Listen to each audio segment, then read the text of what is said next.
Assalamualaikum warahmatullahi wabarakatuh. Allahumma sholli ala Sayyidina Muhammad wa ala ali Sayyidina Muhammad. Mengetahui betapa kerasnya kebencian orang-orang Quraisy, kaum muslimin permulaan, as-sabiqunal awwalun, melaksanakan ibadah mereka secara sembunyi-sembunyi. Jika hendak sholat, mereka pergi ke celah-celah gunung di Mekah. Keadaan ini berlangsung selama 3 tahun berturut-turut. Sementara itu, sedikit demi sedikit Islam semakin meluas.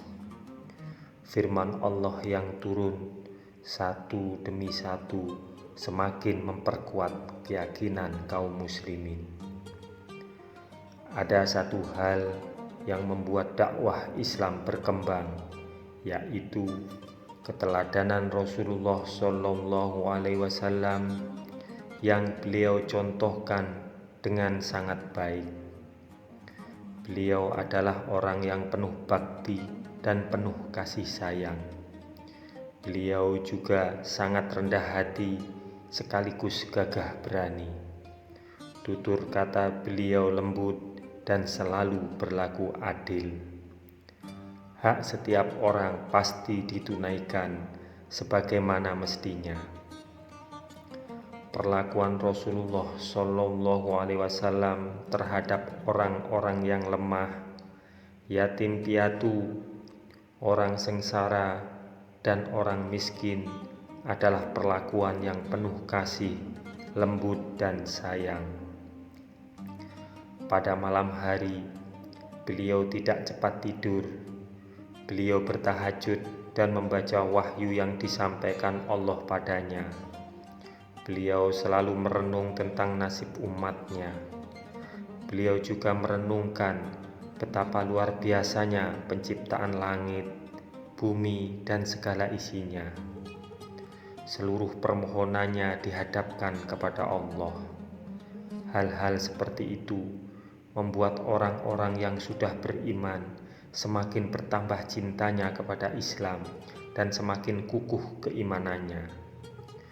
Mereka sudah berketetapan hati meninggalkan sesembahan nenek moyang mereka dan tidak takut siksaan orang-orang kafir yang membencinya.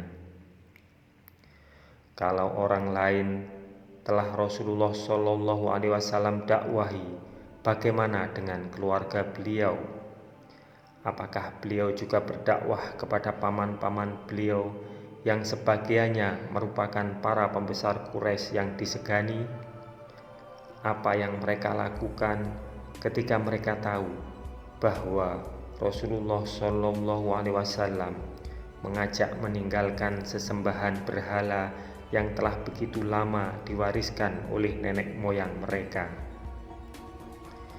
Tidak ada yang lebih dicintai Rasulullah SAW daripada kaum kerabatnya sendiri. Setelah 3 tahun, turunlah firman Allah yang memerintahkan agar beliau berdakwah kepada kerabatnya. Wa anzir ashiratakal aqrabin, dan berilah peringatan kepada kerabatmu terdekat. Wahfid janahaka limanit taba'aka minal mu'minin, dan rendahkanlah dirimu terhadap orang-orang yang mengikutimu, yaitu orang-orang beriman. Fa in asauka faqul inni bari'um mimma ta'malun. Jika mereka mendurhakaimu, maka katakanlah, sesungguhnya aku tidak bertanggung jawab terhadap apa yang kamu kerjakan. Wa tawakkal 'alal 'azizir rahim, dan bertawakallah kepada Allah yang Maha Perkasa lagi Maha Penyayang. Rasulullah SAW mengundang makan keluarga besar beliau. Mereka pun datang. "Muhammad, beri aku arak," seru seorang paman beliau yang bernama Zubair. Namun Rasulullah Shallallahu Alaihi Wasallam hanya menyuguhkan susu. Setelah mereka makan, Rasulullah Shallallahu Alaihi Wasallam berdiri dan berkata, "Saya tidak melihat ada seorang manusia di kalangan Arab yang dapat membawa sesuatu ke tengah-tengah masyarakat lebih baik dari yang saya bawakan kepada kamu sekalian ini. Kubawakan kepada kamu dunia dan akhirat yang terbaik. Allah telah menyuruhku mengajak kamu sekalian. Siapa di antara kamu yang mau mendukungku?" Setelah sesaat terpesona, semua orang menggerutu dan bangkit hendak pulang. Namun mereka kembali terperangah ketika Ali bin Abi Thalib yang masih remaja bangkit seraya berseru lantang, "Rasulullah, saya akan membantumu. Saya adalah lawan siapa saja yang engkau tentang." Rasulullah Shallallahu Alaihi Wasallam menepuk bahu Ali sambil berkata kepada yang lain, "Inilah saudara saya, pembantu dan pengganti saya. Ikuti dan patuhilah dia." Mendadak tawa hadirin meledak. Seseorang berkata kepada Abu Thalib, "Ia memerintahkan engkau supaya mendengar dan mematuhi anakmu sendiri." Kemudian semua orang bubar begitu saja. Tidak seorang pun di antara para undangan yang tertawa terbahak-bahak itu menyadari bahwa di antara mereka akan ditebas Ali memang bersungguh-sungguh dengan kata-katanya itu. Pada awal kenabian, ada seorang bernama Walid bin Mughirah.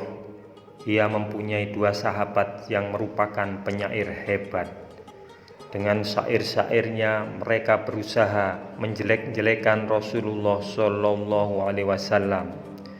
Dengan syair, Walid mempengaruhi orang banyak dengan 2 sahabat penyairnya. Meski ajaran Rasulullah Shallallahu Alaihi Wasallam meluas dengan cepat, penduduk Mekah masih berhati-hati dan tidak terlalu hirau.